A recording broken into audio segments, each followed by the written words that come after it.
Cerita novel Kaisar Penentang Langit. Selamat menyimak dan menikmati. Bab 2113-2115. 6 api surgawi menyentuh tubuh Lin Yan dan hampir membuatnya meledak. Ada jurang pemisah yang besar antara dia dan para orang kuat di alam seberang. Tetapi bagaimanapun juga, dia telah memurnikan api karma melalui cara lain, dan sekarang dia melepaskan kekuatan yang menantang surga, langsung menuju 6 jalan api surgawi. Kekuatan melawan surga dapat membalikkan segalanya. Selama bertahun-tahun, pemahaman saya tentang fisik dan kekuatan ini menjadi lebih mendalam. Di bawah kekuatan semacam ini, keenam api itu akhirnya sedikit tenang. Panggilan. Lin Yan menghela napas. Ledakan. Namun pada saat itu, api kembali berkobar. Pada saat ini, keenam nyala api itu menjadi lebih ganas. Bahkan Lin Yan pun mengerutkan kening. Sekalipun keenam api itu telah dimurnikan sepenuhnya, mereka tidak dapat ditampung di dalam tubuh. Mustahil bagi Lin Yan untuk memisahkan tubuh reinkarnasi dan tubuh anti surga. Tetapi apakah Anda ingin Lin Yan menyebarkan api murni lagi antara langit dan bumi? Ini tidak mungkin. Berdengung, Lin Yan mengeluarkan seluruh kekuatan di tubuhnya, namun sayang, dia masih tidak bisa menahannya. Dia bahkan menggunakan harta karun seperti menara pagoda, pedang Tianxuan, dan kuali kekosongan berpola naga, tetapi sama seperti sebelumnya, perlawanan antara api surgawi tidak dapat diselesaikan. Namun kemudian Lin Yan melepaskan cahaya dari buku itu. Tetapi meskipun kitab suci itu luar biasa, pada akhirnya ia tidak ada gunanya. Pada titik ini, mata Lin Yan hampir menyemburkan api, dan tubuhnya semakin panas, hampir meledak. Sekarang energi spiritual langit dan bumi tidak cukup untuk meningkatkan alamku. Bahkan jika aku dihancurkan sampai mati oleh api surgawi, kematianku akan sia-sia. Lin Yan berkata dalam hati, jadi dia memadatkan tubuhnya lagi. Tetapi melakukan hal ini akan memerlukan banyak energi. Lawan. Lin Yan menggertakkan giginya dan melepaskan kekuatan anti benda langit lagi. Dengan kekuatan seperti ini, ia hanya dapat menghentikan sementara keenam api itu agar tidak meledak dengan kekuatan yang dahsyat. Tubuh anti surga dapat membalikkan semua aturan dan batasan. Jika aku tidak memiliki tubuh anti surga, aku akan menjadi abu di bawah api surgawi 6 jalan. Sekarang setelah aku memiliki tubuh seperti itu, aku seharusnya dapat melakukan hal-hal yang belum pernah dilakukan sebelumnya. Mata Lin Yan penuh dengan tekad. Ledakan. Pada saat ini, dia meraung keras dan kekuatan gaib dalam tubuhnya mulai melonjak. Tiba-tiba darah di sekujur tubuhnya pun bergetar. Tampaknya ada kekuatan yang dilepaskan di dalamnya. Lin Yan bukan satu-satunya yang merasakan ini. Di alam Tianheng, batu ajaib itu dikejutkan lagi. Darah macam apa ini? Mengapa kekuatannya begitu kuat? Tetesan darah Lin Yan yang telah diserap ke dalam tubuh tiba-tiba bersinar dengan cahaya, yang sangat mengejutkan batu ajaib itu. Dia dapat merasakan kekuatan dahsyat dalam darahnya. Namun kemudian cahayanya menghilang, dan kekuatannya pun menjadi terbatas. Batu ajaib itu segera mengerahkan kekuatannya, mencoba memurnikannya. Dia bisa merasakan energi yang kuat dalam darahnya. Jika dia bisa memurnikannya, mungkin kekuatannya akan meningkat pesat. Tetapi seperti sebelumnya, tidak peduli seberapa keras dia berusaha, dia tidak dapat memurnikan darah itu sepenuhnya, dan darah itu masih tertinggal di dalam tubuhnya. Batu ajaib itu mencibir. Dia telah dibudidayakan oleh lebih dari beberapa generasi kaisar iblis. Ada pula jejak-jejak setan kuat yang tertinggal. Terlebih lagi, batu ajaib itu mengandung esensi dan darah para jenius dan orang-orang kuat dari berbagai ras di dunia. Dia tahu semua rahasia dari banyak ras di dunia, tetapi setelah bertahun-tahun, dia masih tidak dapat mengetahui rahasia dari setetes darah ini. Di kuil itu, darah di tubuh Lin Yan kembali tenang lagi. Tepat pada saat itu, kekuatan darah seakan bangkit kembali. Sayang sekali, entah mengapa itu menjadi sunyi. Namun, kekuatan melawan langit menjadi lebih kuat. Lin Yan tampak tegas dan menghancurkannya lagi. Di bawah kekuatan semacam ini, api langit menjadi lebih redup. Lin Yan tahu bahwa begitu kekuatan ini ditarik, kekuatan perlawanan api surgawi akan meledak lagi. Bagaimana jika aku membagi dantianku menjadi dua dan mengisolasinya sepenuhnya? Lin Yan berpikir dalam hati. Di dalam dantian, ada pil kaisar, yang mengandung kekuatan spiritual dan kekuatan supernatural. Dua kekuatan, masing-masing menduduki setengah. Namun mereka tetap berdekatan satu sama lain. Sekarang Lin Yan ingin memisahkan dantian ini sepenuhnya dan kemudian memblokirnya. Setengah dari dantian memadatkan 5 api surgawi, dan setengahnya lagi mengandung api karma. Selama 5 sinar api surgawi dan aura api karma tidak saling bersentuhan, mereka tidak akan dapat meledak dengan kekuatan yang merusak. Jika sebelumnya, Lin Yan akan merasa sulit melakukannya.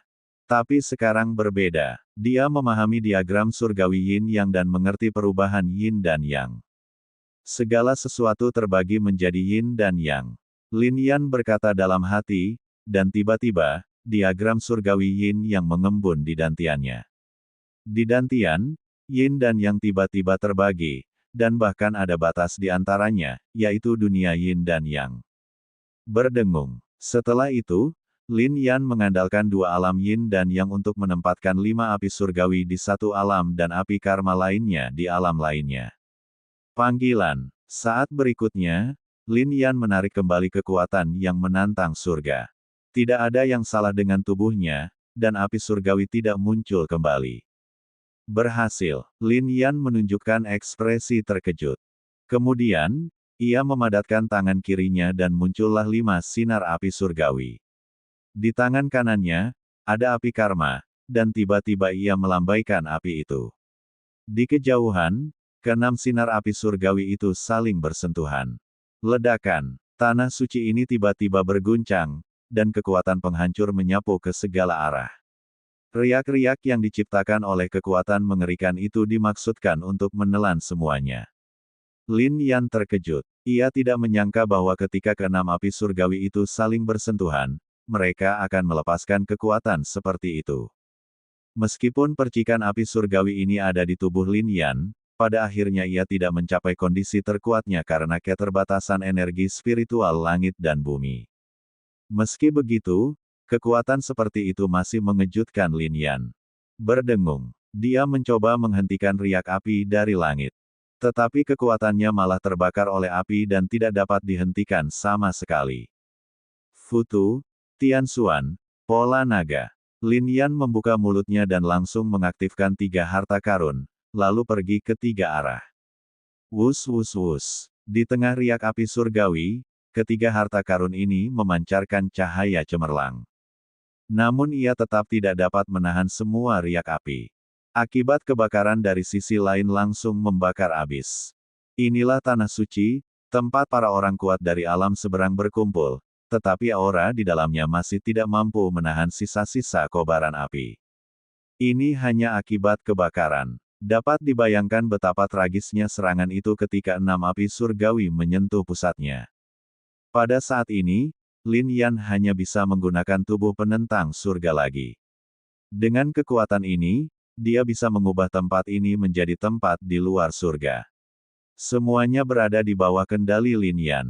Namun, kekuatan api yang tersisa begitu kuat sehingga bahkan Lin Yan harus menggunakan semua kekuatan penentang surga sebelum dia bisa sepenuhnya menahan riak api. Panggilan. Pada titik ini, Lin Yan menghela napas lega. Pada saat yang sama, itu juga menakjubkan.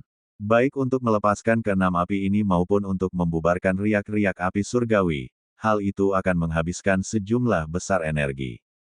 Namun, kekuatan ini juga menakjubkan. Ini jelas dapat dianggap sebagai langkah mematikan. Jika kaisar kuno lain datang, Lin Yan percaya bahwa di bawah kekuatan api surgawi ini, tubuh kaisar kuno itu pasti akan menjadi abu.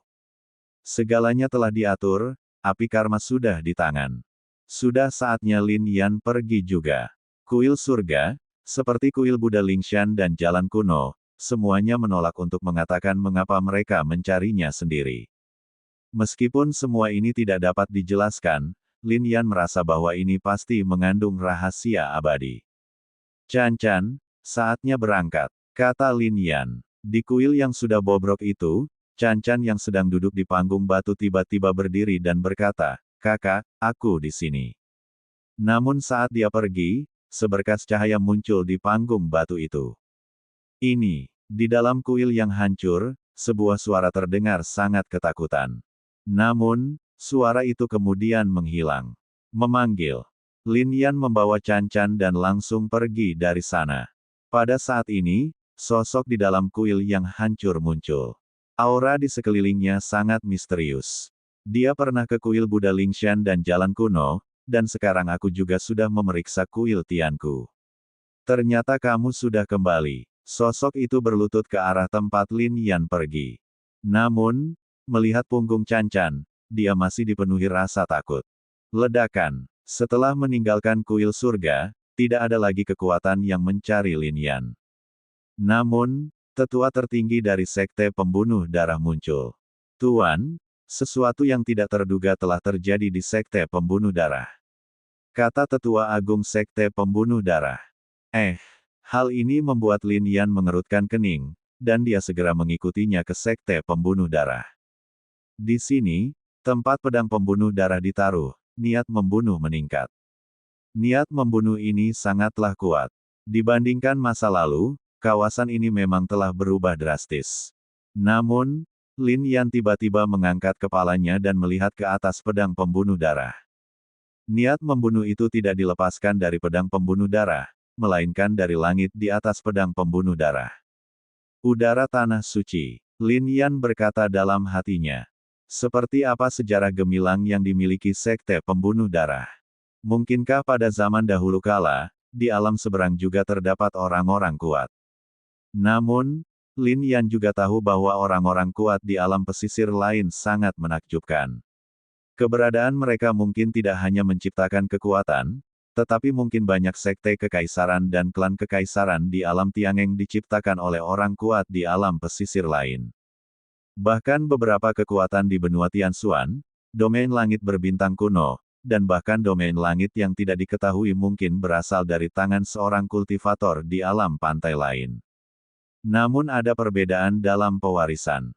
Alam di seberang sana benar-benar alam abadi. Begitu kau melangkah masuk, mencapai sisi lain, dan melarikan diri dari alam Tiangeng, kau akan jauh lebih rendah dibandingkan alam kaisar. Hanya menatap niat membunuh itu, Lin Yan mengerutkan kening. Sekte pembunuh darah memiliki tanah suci, tetapi bagaimana cara memasukinya? Berdengung. Pada saat ini, tongkat emas ungu muncul dari liontin giok penyimpanan Lin Yan. Lin Yan langsung mengeluarkannya. Patah. Lalu, sebuah pintu terbuka. Di atas pedang pembunuh darah, sebuah pintu terbuka. Ada cahaya putih pekat di dalamnya, dan dipenuhi dengan aura. Ini, energi dari pantai seberang. Chan Chan, ayo, kamu masuk juga. Lin Yan membawa Chan Chan ke depan dan melirik ke arah sesepuh tertinggi sekte pembunuh darah. Mendengar hal itu, sang tetua agung menunjukkan ekspresi gembira. Inilah tanah suci. Aura di dalamnya sangat kuno. Mungkin berisi buku-buku kuno yang dapat menemukan nama pendiri sekte pembunuh darah. Sampai hari ini, di dalam sekte pembunuh darah, bahkan tetua tertinggi masih belum dapat mengetahui siapa yang menciptakan sekte pembunuh darah. Akan tetapi, bahkan di tanah suci ini, tidak ada satupun yang demikian. Aura itu juga sangat cocok untuk kultivasi. Mungkin saya dapat memanfaatkan kesempatan ini untuk menjadi kaisar. Untuk sesaat, tetua tertinggi sangat berterima kasih kepada Lin Yan. Akan tetapi, saat ia bergerak maju, ia jelas merasakan perlawanan luar biasa. Ini untuk mencegah mereka masuk. Bahkan Lin Yan tercengang, dia dan Chan Chan tidak terhalang. Hanya sesepuh tertinggi yang tidak diizinkan masuk. Tetua tertinggi juga tersenyum pahit, lalu berkata, kesempatan Master Sekte tidak akan pernah berakhir, jadi aku tidak akan menemanimu masuk. Itu juga kata-kata yang tidak berdaya. Lin Yan juga mengangguk dan menerima Chan Chan. Berdengung. Begitu masuk ke dalam, niat membunuhnya terasa amat kuat. Ini bukan tanah suci biasa, tetapi pemandangan dari keabadian. Rasanya seperti zaman dahulu kala di sini. Binatang buas merajalela, dunia kacau, setan merajalela, dan tanah terlarang bergemuruh. Lin Yan menatap dan sepertinya merasa bahwa tempat ini agak berbeda dari alam Tiangeng. Bukankah ini pemandangan alam Tiangeng? Atau dapatkah dikatakan bahwa pemandangan di depan mata kita adalah seperti apa wujud alam Tiangeng di zaman dahulu? Era macam apa ini? Dunia menjadi suram dan dipenuhi aura yang merusak. Ras manusia sedang menurun dan hampir punah. Langit dan bumi dipenuhi guntur dan kilat yang siap menghancurkan segalanya. Ini benar-benar era teror. Dalam 100.000 tahun terakhir, semua kaisar belum pernah menjumpai pemandangan seperti ini. Bahkan Lin Yan 10.000 tahun lalu belum pernah mengalami zaman yang begitu gelap. Dibandingkan dengan pemandangan di depan mata kita, umat manusia di masa lalu sesungguhnya jauh lebih bahagia. Tampaknya di era ini, ras manusia tidak dianggap sebagai ras yang kuat sama sekali. Binatang-binatang buas, raksasa-raksasa, setan-setan, dan lain-lain itu sangatlah kuat. Dan iblis itu, Lin Yan selalu merasa agak familiar. Tapi saya tidak bisa menjelaskannya dengan jelas. Setan-setan di era ini lebih primitif dan kuno. Sepertinya iblis keluar dari era ini. Ledakan. Pada saat ini, umat manusia akan dihancurkan. Tiba-tiba, sebuah sosok muncul. Itu hanya tampak belakang. Tetapi dapat dilihat bahwa ini adalah seorang wanita. Punggungnya membuat orang merasakan aura abadinya, seolah-olah dia telah melampaui semua kekuatan, terbebas dari batasan langit dan bumi, serta terbebas dari belenggu keabadian. Dan di tangannya ada senjata. Itu tongkat kerajaan emas ungu. Dengan lambaian tangannya, dia melepaskan kekuatan yang luar biasa. Langsung hancurkan iblis itu hingga berkeping-keping. Dengan jentikan tangan gioknya, tanah terlarang kehidupan dan kematian hancur total dalam sekejap mata. Saat tongkat kerajaan ungu emas itu bergetar, guntur di langit pun menghilang, menampakkan dunia yang terang dan jernih. Bahaya yang dihadapi umat manusia teratasi secara instan melalui usaha seorang dirinya. Lin Yan sangat terkejut. Ini jelas bukan kekuatan dari sisi lain. Kata Lin Yan, kekuatan pantai seberang, pastinya tidak sekuat ini. Meskipun itu hanya sebuah gambar, Lin Yan tampaknya merasakannya di depannya. Kekuatan itu terlalu kuno dan kuat. Dia belum pernah mengalami sisi lain dan tidak tahu seberapa kuat sisi lain itu. Tetapi wanita yang memegang tongkat emas ungu ini jelas telah melampaui level ini. Mungkinkah itu reinkarnasi? Lin Yan terkejut. Sepanjang zaman, tidak seorang pun pernah mendengar legenda tentang reinkarnasi.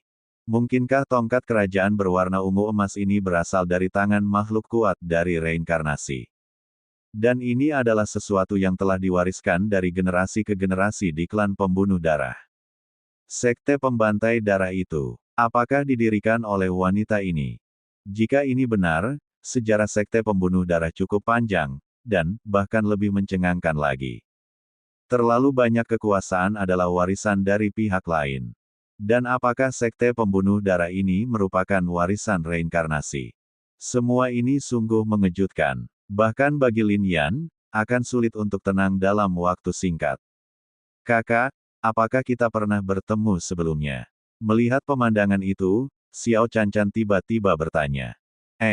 Suara ini membuat Lin Yan semakin tercengang. Mendengar suara Xiao Canchan, dunia seakan terdiam. Canchan, ini hanya gambar. Kata Lin Yan, ini seharusnya merupakan peninggalan dari zaman kuno. Itu hanya gambar, bukan kenyataan. Namun, pada saat itu, wanita dalam gambar itu tampaknya telah mendengarnya, dan tubuhnya bergerak sedikit. Tiba-tiba dia mendekat, matanya terfokus, seolah-olah dia sedang menatap Canchan. Ini hanya perasaan, lagi pula, Lin Yan tidak bisa melihat wajahnya dengan jelas. Sedangkan Xiao Canchan sebelumnya tidak melihatnya, tapi baru saja melihat punggung orang itu, dan dia benar-benar mengucapkan kata-kata itu tadi. Aku melihatmu. Wanita itu tiba-tiba berbicara. Suaranya begitu jernih dan tajam, seperti nyanyian burung lark. Lin Yan menatapnya. Sebuah gambar benar-benar dapat melakukan perjalanan melintasi waktu dan ruang serta berbicara dengan orang-orang di masa kini. Ini macam apa? Mungkinkah wanita ini benar-benar berada di alam reinkarnasi? Sarana apa saja yang dimiliki oleh para praktisi di alam reinkarnasi? Terima kasih atas bantuanmu saat pavilion Wang Tian menyerangku. Melihat pemandangan itu, Lin Yan berkata, "Di era ini, semuanya tergantung padamu." Menatap Lin Yan, wanita itu juga berbicara. Suaranya berhenti dan gambarnya menghilang. Lin Yan ingin menanyakan nama pihak lain, tetapi sudah terlambat. Siapa dia? Pikir Lin Yan dalam hati. Ini adalah tanah leluhur sekte pembunuh darah. Apakah ini tanah suci?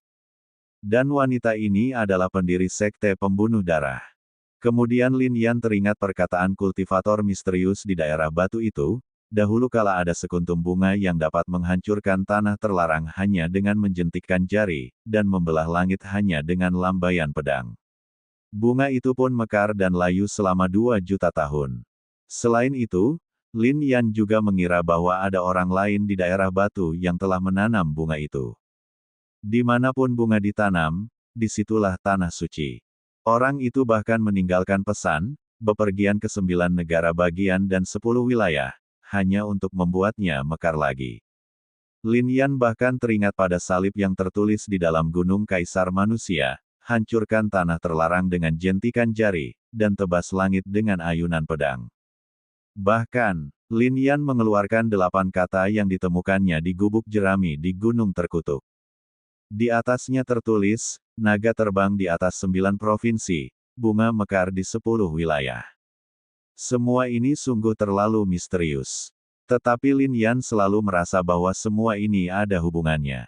Lin Yan punya tebakan dalam hatinya. Mungkinkah wanita ini adalah bunganya? Tapi, ini hanyalah spekulasi belaka. Lagi pula, era itu sudah terlalu tua dan tidak ada satupun buku kuno masa kini yang mencatatnya. Lagi pula, sulit untuk mengetahui dari alam mana wanita ini berasal. Mungkin berasal dari alam Tiangeng, atau mungkin berasal dari benua Tianxuan atau wilayah kuno langit berbintang. Kemudian Lin Yan menatap Chan Chan. Ada keraguan di mata Chan Chan, tetapi dia berhenti memikirkannya. Melihat burung-burung bernyanyi dan bunga-bunga bermekaran di sini, dia hanya melompat dan bermain. Lin Yan juga mendesah.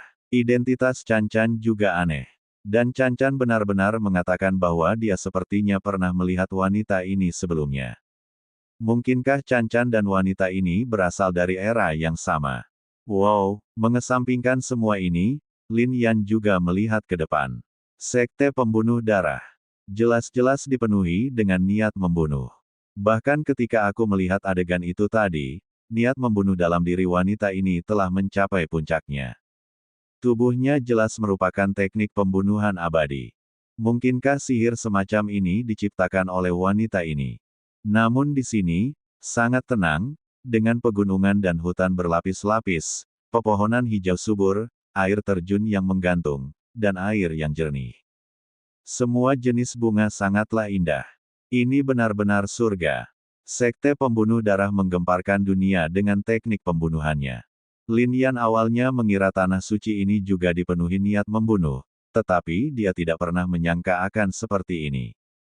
Berdengung. Pada saat ini, 8 kata di tangan Lin Yan tiba-tiba bersinar. Tanda tanya. Melihat 8 karakter ini, Lin Yan terkejut. Dia merasakan sesuatu yang aneh pada ke-8 karakter ini. Tetapi apapun yang terjadi, saya tidak dapat memahaminya sepenuhnya. Bahkan menggunakan darah, energi spiritual, tidak ada gunanya. Hari ini, di tanah suci ini, jika 8 karakter itu dikeluarkan, apakah jadinya seperti ini? Mungkinkah kultivator yang menulis 8 kata ini ada hubungannya dengan wanita itu? Atau dengan kata lain, bunga-bunga yang bermekaran di 10 daerah benar-benar tentang wanita ini? Lin Yan bingung, lalu dia berkonsentrasi. Wow, di area ini, cahaya 8 karakter bahkan lebih kuat. Lin Yan duduk bersila dan langsung bermandikan cahaya 8 karakter, 1T, IM, GT, 1T, GT. Hanya dengan berada di dalamnya, seseorang dapat merasakan suasana kuno. Lin Yan berkonsentrasi dan terkejut. Ini tidak hanya memiliki suasana kuno, tetapi juga memiliki kekuatan yang dahsyat. Namun, tampaknya ini bukan hanya kekuatan spiritual, tetapi juga kekuatan unsur. Mungkinkah orang yang menulis 8 karakter ini berasal dari benua Tianxuan? Lin Yan berpikir dalam hati. Ia mengetahui dari Wu Shen bahwa meskipun Yuan Li dapat ditemukan di banyak wilayah di dunia, yang paling terkonsentrasi adalah benua Tianxuan. Namun, Lin Yan menarik napas dalam-dalam, ingin menyerap aura kuno di dalamnya. Untuk menerobos alam kaisar kuno, seseorang membutuhkan aura seperti ini. Sekalipun mustahil mencapai tingkat itu, aura semacam ini pasti dapat mencapai alam kaisar kuasi kuno. Aura jenis ini terlalu kuno. Bas.am, 1T, IM, GT, Am, 1T, IM, GT. Tapi kemudian napasnya menjadi lebih kuat. Namun, karena suatu alasan, setelah aura tersebut dilepaskan, ke-8 karakter tersebut tampak semakin kuno dan lapuk, dengan cahaya bersinar ke segala arah, dan justru membuat aura kuno tersebut kembali lagi. Tak hanya itu saja, suasana kuno tempat tersebut pun turut merasuk ke dalamnya. Lin Yan terkejut. Tetapi apapun yang terjadi, dia tidak mampu mengerahkan tenaga dan kekuatan internalnya. Namun cahayanya masih ada, dan dalam cahaya itu, orang masih dapat merasakan jalan misterius itu. 8 karakter ini seharusnya bukan bentuk aslinya. Cahaya di dalam 8 karakter itu menyembunyikan semua yang nyata. Apa ini? Senjata, ramuan obat, atau gulungan kuno? Lin Yan menebak secara diam-diam. Sayangnya tidak ada solusinya. Namun, Lin Yan juga terdiam. Cahaya tersebut sebenarnya dapat menyehatkan jiwa dan bahkan meningkatkan kekuatan jiwa Lin Yan. Di antara ketiga tubuh samsara dan tubuh anti surga keduanya sangat kuat. Hanya tubuh jiwa ini yang lebih lemah. Namun sekarang, bermandikan cahaya ini, jiwa Lin Yan bahkan lebih kuat. Ledakan. Namun sesaat kemudian, kilat bagaikan hukuman dari surga muncul dalam cahaya dan menyambar langsung. Lin Yan mengerti bahwa ini adalah penempaan jiwa. Berdengung. Dengan matanya terfokus, Lin Yan meledakkan jiwa dan tubuhnya untuk langsung menghadapi petir itu. Bang! Saat guntur dan kilat pecah, muncullah meja putar raksasa lainnya yang siap menghancurkan jiwa Lin Yan. Jiwa Lin Yan terperangkap di dalamnya dan dihancurkan berulang kali, namun terkondensasi berulang kali. Dengan cara ini, kekuatan jiwa Lin Yan menjadi lebih halus. Bas! 6 jiwa yang tumbuh semakin kuat. Waktu juga berlalu seperti ini. Cahaya 8 karakter itu masih terang. Berada di bawahnya, matahari jiwa ke-7 akhirnya mengembun di benak Lin Yan. Tidak hanya itu, tubuh jiwa Lin Yan tampak lebih kuat, dan itu sebanding dengan kekuatan tubuh anti surga dan tubuh reinkarnasi. Panggilan. Setelah menghembuskan napas busuk dari sudut mulutnya, mata Lin Yan menjadi lebih jernih. Kekuatan jiwa dilepaskan, meliputi semua arah. Namun, Lin Yan masih belum puas. Kekuatan jiwanya hanya berada di level puncak Kaisar Agung sekarang. Dia ingin memanfaatkan kesempatan ini untuk menerobos lagi.